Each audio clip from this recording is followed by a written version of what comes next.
Indeed, as you said, this is the first meeting of the so-called Lima group since the scenes of chaos and mayhem we saw this weekend when hundreds were injured and a few were killed trying to get the aid into Venezuela. These countries came together, as they said, in search of a solution to the crisis in Venezuela, but it seems a resolution is still far from certain. Let's take a look. Over the weekend, the United States and the Venezuelan opposition had hinted at the possibility of a military intervention into Venezuela. But as the Lima group opened its meeting on Monday, it was clear the majority of countries did not have the appetite for such action.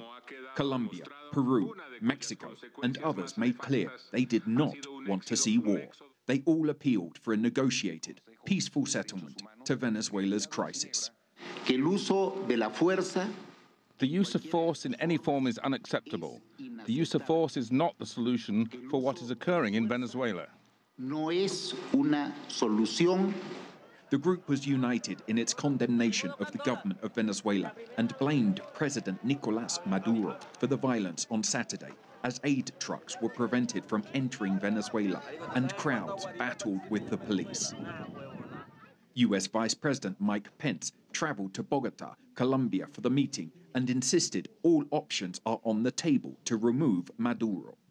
We are with you, 100%. We stand with you in America, along with all the nations gathered here today. And we will keep standing with you until democracy and your libertad are restored. The U.S. announced sanctions against a number of border state governors who are aligned with President Maduro and are involved in blocking aid from reaching Venezuela. Self-proclaimed interim president of Venezuela, Juan Guaido, also appeared at the Lima group meeting. The Venezuelan opposition has been pushing in public and private for military intervention, but has so far been unsuccessful. China's foreign ministry spokesman issued a rebuke on Monday to countries opposed to President Maduro and urged parties to seek a solution through dialogue, adding China opposes any intervention in Venezuela's internal affairs by outside external forces. So, Toby, what's next for this troubled nation?